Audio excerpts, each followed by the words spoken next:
A Christmas Carol by Charles Dickens, read by Robert Canter. Stave 2, the first of the three spirits. When Scrooge awoke, it was so dark that looking out of bed, he could scarcely distinguish the transparent window from the opaque walls of his chamber. He was endeavoring to pierce the darkness with his ferret eyes, when the chimes of a neighboring church struck the four quarters, so he listened for the hour.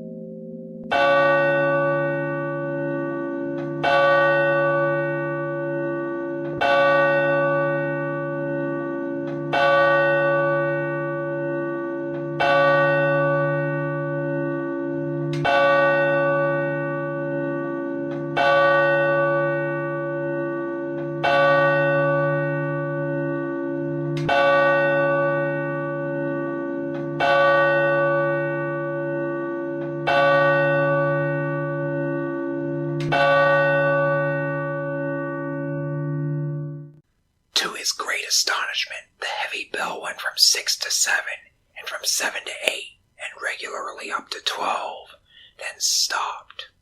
12! It was past 2 when he went to bed. The clock was wrong. An icicle must have got into the works. 12!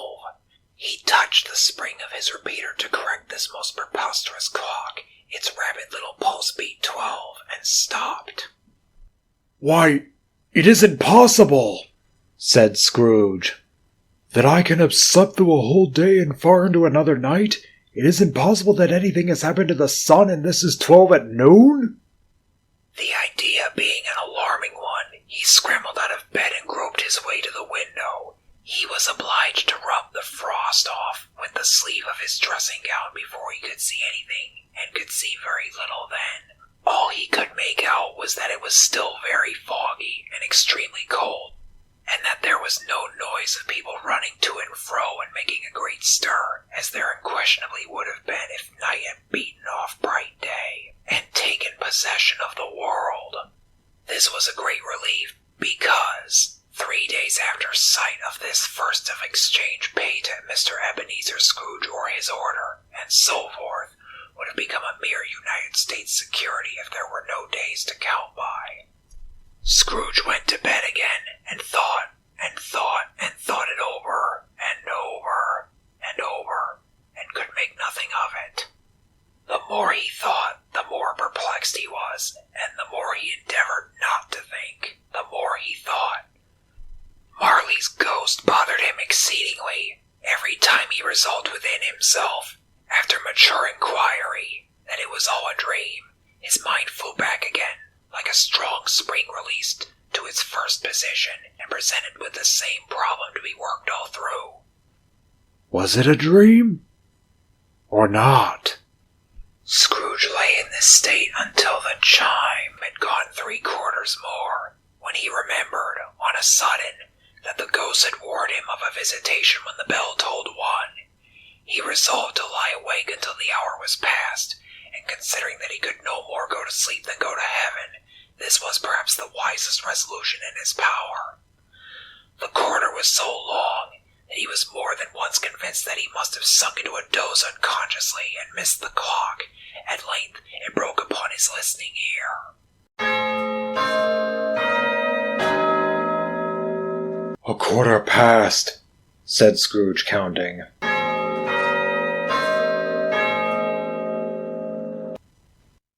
"Half past," said Scrooge. "A quarter to it," said Scrooge.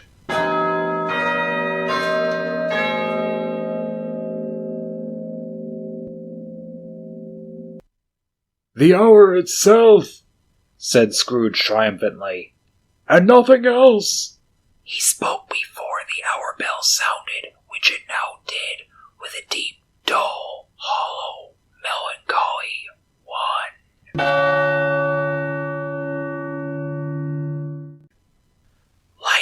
flashed up in the room upon the instant, and the curtains of his bed were drawn. The curtains of his bed were drawn aside, I tell you, by a hand. Not the curtains at his feet, nor the curtains at his back, but those to which his face was addressed. The curtains of his bed were drawn aside, and Scrooge, starting up into a half-recumbent attitude, found himself face to face with the unearthly visitor who drew them. As close to it as I am to you now, and I am standing in the spirit at your elbow. It was a strange figure, like a child, yet not so like a child as like an old man, viewed through some supernatural medium, which gave him the appearance of having receded from the view and being diminished to a child's proportions. Its hair, which hung about its neck and down its back, was white as if with age, and yet the face had not a wrinkle in it, and the tenderest bloom was on the skin. The arms were very long and muscular, the hands the same, as if its hold were of uncommon strength. Its legs and feet, most delicately formed, were, like those upper members, bare. It wore a tunic of the purest white, and round its waist was bound a lustrous belt, the sheen of which was beautiful. It held a branch of fresh green holly in its hand, and in singular contradiction of that wintry emblem, had its dress trimmed with summery flowers. But the strangest thing about it was that from the crown of its head there sprung a bright, clear jet of light, by which all this was visible, and which was doubtless the occasion of its using, in its duller moments, a great extinguisher for a cap, which it now held under its arm. Even this, though, when Scrooge looked at it with increasing steadiness, was not its strangest quality, for as its belt sparkled and glittered now in one part and now in another, and what was light one instant at another time was dark, so the figure itself fluctuated in its distinctness, being now a thing with one arm, now with one leg, now with 20 legs, now a pair of legs without a head, now a head without a body, of which dissolving parts. No outline would be visible in the dense gloom wherein they melted away, and in the very wonder of this, it would be itself again, distinct and clear as ever. Are you the spirit, sir, whose coming was foretold to me? Asked Scrooge.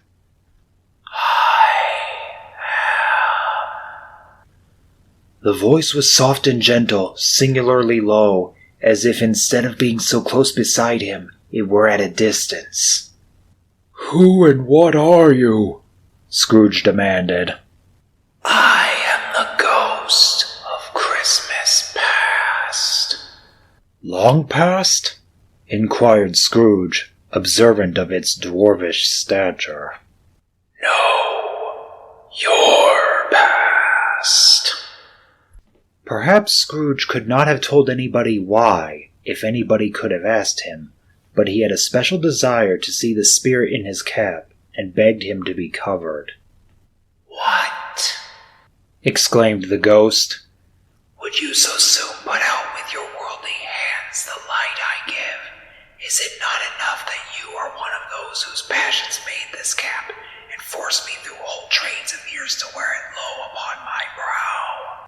Scrooge reverently disclaimed all intention to offend or any knowledge of having wilfully bonneted the spirit at any period of his life. He then made bold to inquire what business brought him there. Your welfare, said the ghost.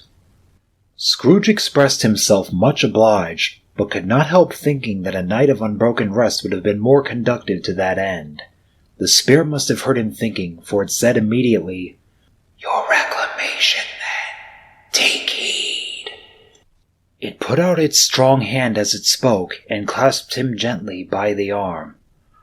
Rise and walk with me. It would have been in vain for Scrooge to plead that the weather and the hour were not adapted to pedestrian purposes, that bed was warm and the thermometer a long way below freezing, that he was clad but lightly in his slippers, dressing gown, and nightcap, and that he had a cold upon him at that time. The grasp, though gentle as a woman's hand, was not to be resisted. He rose, but finding that the spirit made towards the window, clasped his robe in supplication. I am a mortal, Scrooge remonstrated, and liable to fall. Bear but a touch of my hand there, said the spirit, laying it upon his heart. "And you shall be upheld in more than this." As the words were spoken, they passed through the wall and stood upon an open country road, with fields on either hand. The city had entirely vanished, not a vestige of it was to be seen. The darkness and the mist had vanished with it, for it was a clear, cold winter day, with snow upon the ground. "Good heaven!" said Scrooge, clasping his hands together as he looked about him. "I was bred in this place. I was a boy here." The spirit gazed upon him mildly. Its gentle touch, though it had been light and instantaneous, appeared still present to the old man's sense of feeling. He was conscious of 1,000 odors floating in the air, each one connected with 1,000 thoughts and hopes and joys and cares, long, long forgotten.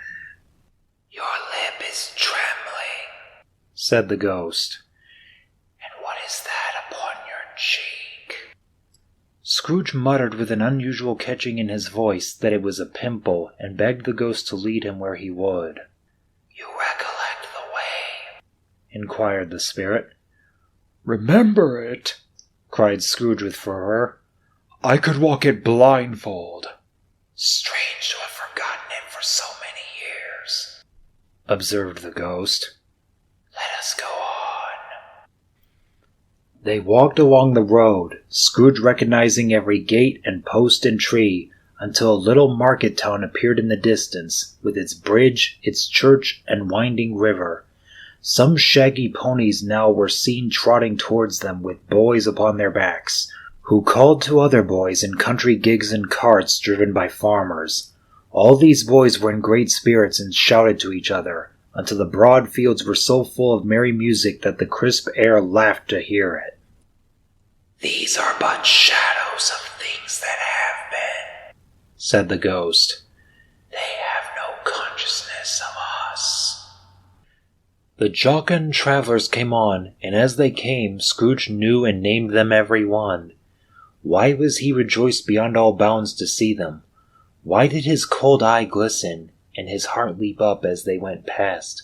Why was he filled with gladness when he heard them give each other Merry Christmas as they parted at crossroads and byways for their several homes? What was Merry Christmas to Scrooge? Out upon Merry Christmas! What good had it ever done to him? "The school is not quite deserted," said the ghost. "A solitary child neglected by his friends is left there still." Scrooge said he knew it, and he sobbed. They left the highroad by a well-remembered lane, and soon approached a mansion of dull red brick, with a little weathercock surmounted cupola on the roof and a bell hanging in it. It was a large house, but one of broken fortunes, for the spacious offices were little used, their walls were damp and mossy, their windows broken, and their gates decayed. Fowls clucked and strutted in the stables, and the coach-houses and sheds were overrun with grass, nor was it more retentive of its ancient state within, for entering the dreary hall and glancing through the open doors of many rooms, they found them poorly furnished, cold, and vast. There was an earthy savor in the air, a chilly bareness in the place, which associated itself somehow with too much getting up by candlelight and not too much to eat.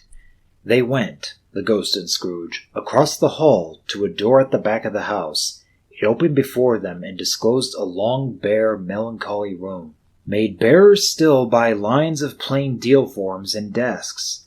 At one of these a lonely boy was reading near a feeble fire, and Scrooge sat down upon a form, and wept to see his poor forgotten self as he used to be. Not a latent echo in the house, not a squeak and scuffle from the mice behind the paneling, not a drip from the half-thawed water-spout in the dull yard behind. Not a sigh among the leafless boughs of one despondent poplar, not the idle swinging of an empty storehouse door. No, not a clicking in the fire, but fell upon the heart of Scrooge with a softening influence and gave a freer passage to his tears. The spirit touched him on the arm and pointed to his younger self intent upon his reading. Suddenly, a man in foreign garments wonderfully real and distinct to look at stood outside the window with an axe stuck in his belt and leading by the bridle an ass laden with wood. Why, it's Ali Baba!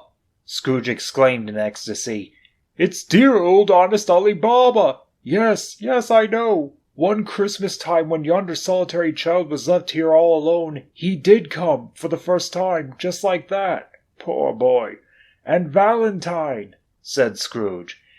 And his wild brother Orson, there they go. And what's his name, who was put down in his drawers asleep at the gate of Damascus? Don't you see him? And the Sultan's groom turned upside down by the genie. There he is upon his head. Serve him right. I'm glad of it. What business had he to be married to the princess? To hear Scrooge expending all the earnestness of his nature on such subjects, in a most extraordinary voice between laughing and crying, and to see his heightened and excited face, would have been a surprise to his business friends in the city indeed. There's the parrot, cried Scrooge. Green body and yellow tail, with a thing like a lettuce growing out of the top of his head. There he is. Poor Robin Crusoe, he called him, when he came home again after sailing around the island. Poor Robin Crusoe, where have you been, Robin Crusoe? The man thought he was dreaming, but he wasn't. It was the parrot, you know. There goes Friday, running for his life to the little creek. Holla, hop, halloo! Then, with a rapidity of transition very foreign to his usual character, he said, in pity for his former self, Poor boy, and cried again. I wish, Scrooge muttered, putting his hand in his pocket and looking about him after drying his eyes with his cuff. But it's too late now. What is the matter? Asked the spirit. Nothing, said Scrooge. Nothing. There was a boy singing a Christmas carol at my door last night. I should like to have given him something. That's all.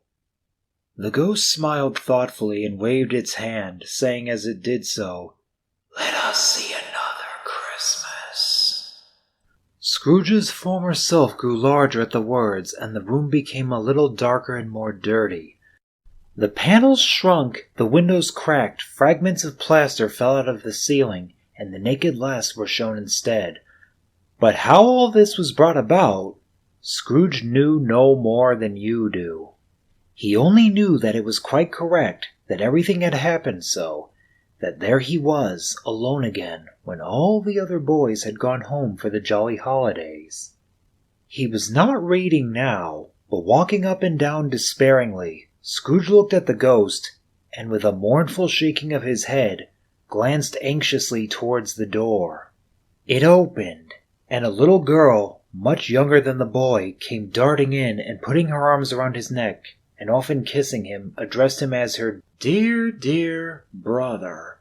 I have come to bring you home, dear brother, said the child, clapping her tiny hands and bending down to laugh. To bring you home, home, home. Home, little fan? Returned the boy. Yes, said the child, brimful of glee. Home for good and all, home forever and ever. Father is so much kinder than he used to be, that home's like heaven. He spoke so gently to me one night when I was going to bed, that I was not afraid to ask him once more if you might come home. And he said yes, you should, and sent me in a coach to bring you, and you're to be a man, said the child, opening her eyes. And are never to come back here. But first we are to be together all the Christmas long and have the merriest time in all the world. You're quite a woman, little fan, exclaimed the boy. She clapped her hands and laughed, and tried to touch his head, but being too little, laughed again, and stood on tiptoe to embrace him.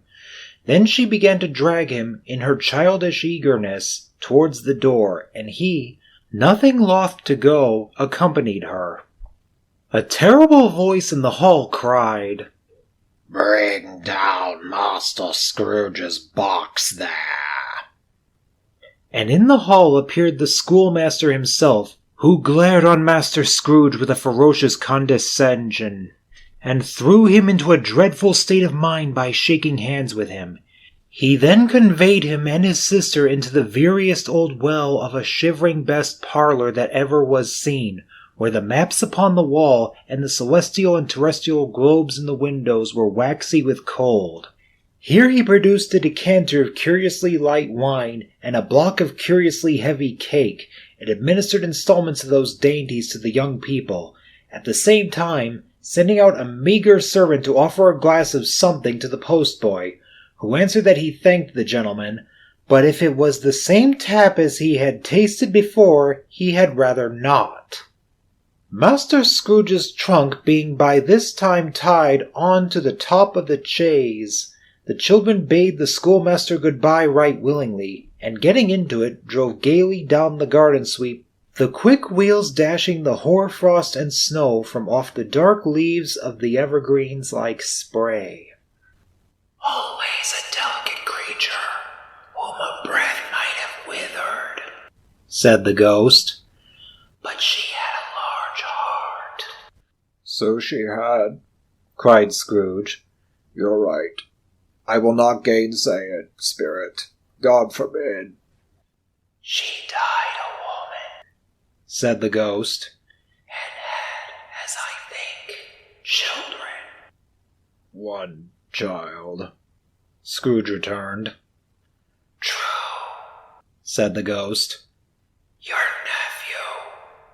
Scrooge seemed uneasy in his mind, and answered briefly, Yes. Although they had but that moment left the school behind them, they were now in the busy thoroughfares of a city, where shadowy passengers passed and repassed, where shadowy carts and coaches battled for the way, and all the strife and tumult of a real city were. It was made plain enough by the dressing of the shops that here too it was Christmas time again, but it was evening, and the streets were lighted up. The ghost stopped at a certain warehouse door and asked Scrooge if he knew it. Know it? Said Scrooge. Was I apprenticed here? They went in, at the sight of an old gentleman in a Welsh wig sitting behind such a high desk that if he had been 2 inches taller he must have knocked his head against the ceiling. Scrooge cried in great excitement, Why, it's old Fezziwig! Bless his heart, it's Fezziwig alive again! Old Fezziwig laid down his pen and looked up at the clock, which pointed to the hour of 7. He rubbed his hands, adjusted his capacious waistcoat, laughed all over himself from his shoes to his organ of benevolence, and called out in a comfortable, oily, rich, fat, jovial voice, Yo-ho there! Ebenezer! Dick! Scrooge's former self, now a grown young man, came briskly in, accompanied by his fellow apprentice. Dick Wilkins, to be sure, said Scrooge to the ghost. Bless me, yes, there he is. He was very much attached to me, was Dick. Poor Dick. Dear, dear. Yo-ho, my boys, said Fezziwig. No more work tonight. Christmas Eve, Dick. Christmas, Ebenezer. Let's have the shutters up, cried old Fezziwig with a sharp clap of his hands, before a man can say Jack Robinson. You wouldn't believe how those two fellows went at it. They charged into the street with the shutters. 1, 2, 3, had 'em up in their places. 4, 5, 6, barred 'em and pinned 'em. 7, 8, 9, and came back before you could have got to 12, panting like racehorses. Hilly-ho! cried old Fezziwig, skipping down from the high desk with wonderful agility. Clear away, my lads, and let's have lots of room here. Hilly-ho, Dick! Cheer up, Ebenezer! Clear away! There was nothing they wouldn't have cleared away, or couldn't have cleared away, with old Fezziwig looking on. It was done in a minute. Every movable was packed off as if it were dismissed from public life forevermore. The floor was swept and watered. The lamps were trimmed, fuel was heaped upon the fire, and the warehouse was as snug and warm and dry and bright as a ballroom, as you would desire to see upon a winter's night. In came a fiddler with a music book, and went up to the lofty desk and made an orchestra of it, and turned like 50 stomach aches. In came Mrs. Fezziwig, one vast substantial smile. In came the 3 Miss Fezziwigs, beaming and lovable. In came the 6 young followers whose hearts they broke. In came all the young men and women employed in the business. In came the housemaid with her cousin the baker. In came the cook with her brother's particular friend, the milkman. In came the boy from over the way, who was suspected of not having borrowed enough from his master, trying to hide himself behind the girl from next door but one, who was proved to have had her ears pulled by her mistress. In they all came, one after another, some shyly, some boldly, some gracefully, some awkwardly, some pushing, some pulling. In they all came, anyhow and everyhow. Away they all went, 20 couple at once, hands half round and back again the other way. Down the middle and up again, round and round in various stages of affectionate grouping. Old top couple always turning up in the wrong place. New top couple starting off again as soon as they got there. All top couples at last, and not a bottom one to help them. When this result was brought about, old Fezziwig, clapping his hands to stop the dance, cried out, "Well done!" And the fiddler plunged his hot face into a pot of porter specially provided for that purpose. But scorning the rest, upon his reappearance he instantly began again, though there were no dancers yet, as if the other fiddler had been carried home, exhausted on a shutter, and he was a brand new man resolved to beat him out of sight or perish. There were more dances, and there were forfeits, and more dances, and there was cake, and there was negus, and there was a great piece of cold roast, and there was a great piece of cold boiled, and there were mince pies and plenty of beer. But the great effect of the evening came after the roast and boiled, when the fiddler, an artful dog, mind, the sort of man who knew his business better than you or I could have told it to him, struck up Sir Roger de Coverley. Then old Fezziwig stood out to dance with Mrs. Fezziwig, top couple too, with a good stiff piece of work cut out for them. 3 or 4 and 20 pair of partners, people who were not to be trifled with, people who would dance and had no notion of walking. But if they had been twice as many, 4 times, old Fezziwig would have been a match for them, and so would Mrs. Fezziwig. As to her, she was worthy to be his partner in every sense of the term. If that's not high praise, tell me higher, and I'll use it. A positive light appeared to issue from Fezziwig's calves. They shone in every part of the dance like moons.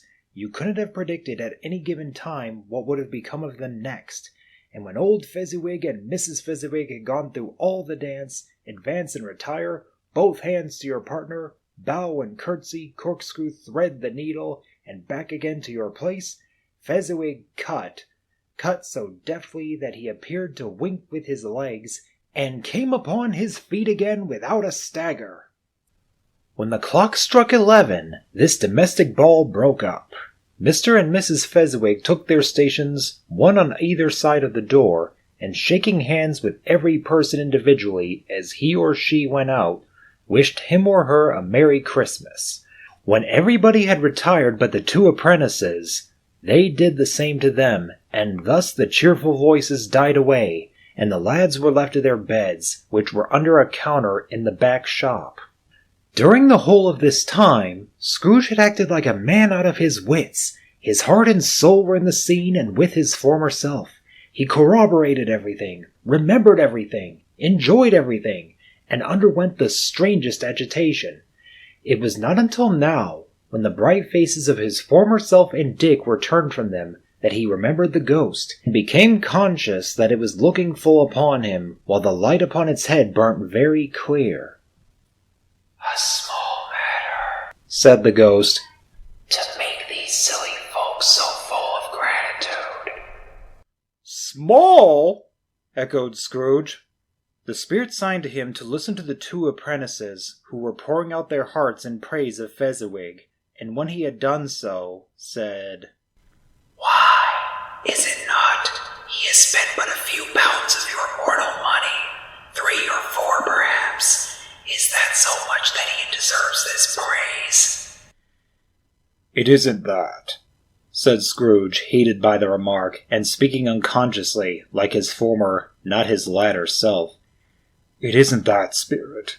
He has the power to render us happy or unhappy, to make our service light or burdensome, a pleasure or a toil. Say that his power lies in words and looks, in things so slight and insignificant that it is impossible to add and count them up. What then? The happiness he gives is quite as great as if it costs a fortune. He felt the spirit's glance and stopped. What is the matter? Asked the ghost. Nothing particular, said Scrooge. Something, I think. The ghost insisted. No, said Scrooge. No, I should like to be able to say a word or two to my clerk just now. That's all. His former self turned down the lamps as he gave utterance to the wish, and Scrooge and the ghost again stood side by side in the open air. My time grows short, observed the spirit. Quick. This was not addressed to Scrooge or to anyone whom he could see, but it produced an immediate effect. For again Scrooge saw himself. He was older now, a man in the prime of his life. His face had not the harsh and rigid lines of later years, but it had begun to wear the signs of care and avarice. There was an eager, greedy, restless motion in his eye, which showed the passion that had taken root, and where the shadow of the growing tree would fall. He was not alone, but sat by the side of a fair young girl in a mourning dress, in whose eyes there were tears, which sparkled in the light that shone out of the ghost of Christmas past. It matters little. She said softly. To you, very little. Another idol has displaced me. If it can cheer and comfort you in time to come, as I would have tried to do, I have no just cause to grieve. What idol has displaced you? He rejoined. A golden one. This is the even-handed dealing of the world, he said. There is nothing on which it is so hard as poverty, and there is nothing it professes to condemn with such severity as the pursuit of wealth. You fear the world too much, she answered gently. All your other hopes have merged into the hope of being beyond the chance of its sordid reproach. I have seen your nobler aspirations fall off one by one, until the master passion, gain, engrosses you. Have I not? What then? He retorted. Even if I have grown so much wiser, what then? I am not changed toward you. She shook her head. Am I? Our contract is an old one. It was made when we were both poor and content to be so, until in good season we could improve our worldly fortune by our patient industry. You are changed. When it was made, you were another man. I was a boy, he said impatiently. Your own feeling tells you that you were not what you are, she returned. I am. That which promised happiness when we were one in heart is fraught with misery now that we are two. How often and how keenly I have thought of this, I will not say. It is enough that I have thought of it, and can release you. Have I ever sought release? In words? No, never. In what then? In a changed nature, in an altered spirit, in another atmosphere of life, another hope as its great end, in everything that made my love of any worth or value in your sight. If this had never been between us, said the girl, looking mildly but with steadiness upon him, tell me, would you seek me out and try to win me now? Ah, no. He seemed to yield to the justice of this supposition in spite of himself, but he said with a struggle, You think not? I would gladly think it otherwise if I could, she answered. Heaven knows, when I have learned a truth like this, I know how strong and irresistible it must be. But if you were free today, tomorrow, yesterday, can even I believe that you would choose a dowerless girl, you who in your very confidence with her weigh everything by gain, or choosing her, if for a moment you were false enough to your one guiding principle to do so, do I not know that your repentance and regret would surely follow? I do, and I release you, with a full heart, for the love of him you once were. He was about to speak, but with her head turned from him, she resumed, You may. The memory of what is past half makes me hope you will have pain in this. A very, very brief time, and you will dismiss the recollection of it gladly as an unprofitable dream from which it happened well that you awoke. May you be happy in the life you have chosen. She left him, and they parted. Spirit, said Scrooge, show me no more. Conduct me home. Why do you delight to torture me? One shadow more, exclaimed the ghost. No more, cried Scrooge. No more. I don't wish to see it. Show me no more. But the relentless ghost pinioned him in both his arms and forced him to observe what happened next. They were in another scene and place, a room not very large or handsome, but full of comfort. Near to the winter fire sat a beautiful young girl, so like that last that Scrooge believed it was the same, until he saw her, now a comely matron, sitting opposite her daughter. The noise in this room was perfectly tumultuous, for there were more children there than Scrooge, in his agitated state of mind, could count, and unlike the celebrated herd in the poem, they were not 40 children conducting themselves like one, but every child was conducting itself like 40. The consequences were uproarious beyond belief, but no one seemed to care. On the contrary, the mother and daughter laughed heartily and enjoyed it very much. And the latter, soon beginning to mingle in the sports, got pillaged by the young brigands most ruthlessly. What would I not have given to be one of them, though I never could have been so rude? No, no. I wouldn't for the wealth of all the world have crushed that braided hair and torn it down, and for the precious little shoe I wouldn't have plucked it off, God bless my soul, to save my life. As to measuring her waist in sport as they did, bold young brood, I couldn't have done it. I should have expected my arm to have grown round it for a punishment, and never come straight again. And yet I should have dearly liked, I own, to have touched her lips, to have questioned her, that she might have opened them, to have looked upon the lashes of her downcast eyes, and never raised a blush, to have let loose waves of hair, an inch of which would have been a keepsake beyond price. In short, I should have liked, I do confess, to have had the lightest license of a child, and yet to have been man enough to know its value.